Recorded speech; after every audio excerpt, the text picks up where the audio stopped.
Assalamualaikum warahmatullahi wabarakatuh. Sejahtera kita semua. Om Swastiastu, Namo Buddhaya dan Salam Kebajikan. Perkenalkan, nama saya Desa Winiman Samansari, saya dari kelas 10-1, dan pada kesempatan kali ini saya akan menjelaskan tentang corak kehidupan dan salah budaya pada zaman praaksara. Yang pertama adalah masa memburu dan menemukan makanan.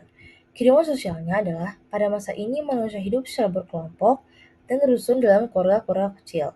Pemimpin keluarga disebut dengan kepala suku dan bertugas untuk memimpin anggota kelompoknya berpindah dari satu tempat ke tempat lain. Anggota kelompok laki-laki bertugas untuk memburu, dan anggota perempuan bertugas untuk bercocok tanam. Kehidupan budaya dapat dilihat dari peninggalan-peninggalan yang dihasilkan. Karena peralatan manusia pada zaman praaksara terbuat dari batu, maka hasil budaya yang dikembangkan pada zaman itu adalah hasil budaya batu. Yang kedua adalah masa bercocok tanam. Kehidupan sosialnya adalah kegiatan yang memerlukan tenaga besar seperti membangun rumah, berburu, membuat perahu, dan membuat hutan diserahkan kepada kaum laki-laki. Sedangkan kegiatan mengumpulkan makanan, menabur benih di ladang, beternak, merawat rumah dan keluarga diserahkan kepada kaum perempuan. Sedangkan ketua suku sebagai komando dari semua kegiatan tersebut sekaligus sebagai pusat religi pada kepercayaan yang mereka anut. Dari sinilah muncul status sosial dalam sebuah komunitas masyarakat kecil. Lalu kehidupan budaya adalah bentuk alat-alat yang dihasilkan pun lebih halus dan memiliki gaya seni.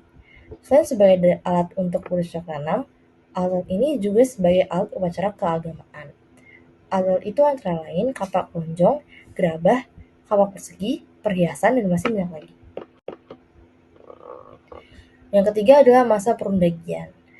Kehidupan sosialnya adalah pada masa ini masyarakat lebih kompleks dan terbagi menjadi kelompok-kelompok sesuai dengan keahliannya. Ada kelompok petani, kelompok pedagang, kelompok undagi. Masing-masing kelompok memiliki aturan tersendiri dan adanya aturan yang umum yang menjamin keharmonisan hubungan masing-masing kelompok. Aturan yang umum dibuat atas dasar musyawarah mufakat dalam kehidupan yang demokratis. Lalu kehidupan budayanya adalah pada masa perundagian, seni ukir mengalami perkembangan yang pesat. Ukiran diterapkan pada benda-benda negara perunggu. Seni hias pada benda-benda perunggu sudah membentuk pola-pola geometris sebagai pola hias utama. Hal ini terlihat dari temuan di Watuweti yang menggambarkan kapak perunggu, perahu, dan melukis unsur-unsur dalam kehidupan yang dianggap penting. Hasil kebudayaan pada zaman praaksara. Yang pertama adalah kapak perimbas. Kapak perimbas adalah sejenis kapak yang digenggam dan berbentuk masif.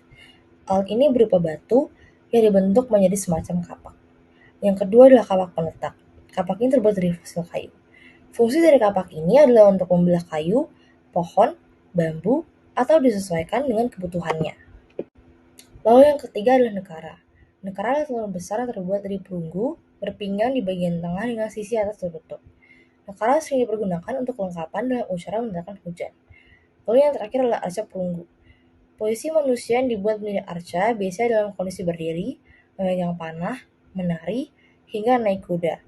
Selain itu ada juga arca yang berbentuk binatang, yaitu arca kerbau yang sedang berbaring, kuda sedang berdiri, dan kuda dengan pelana.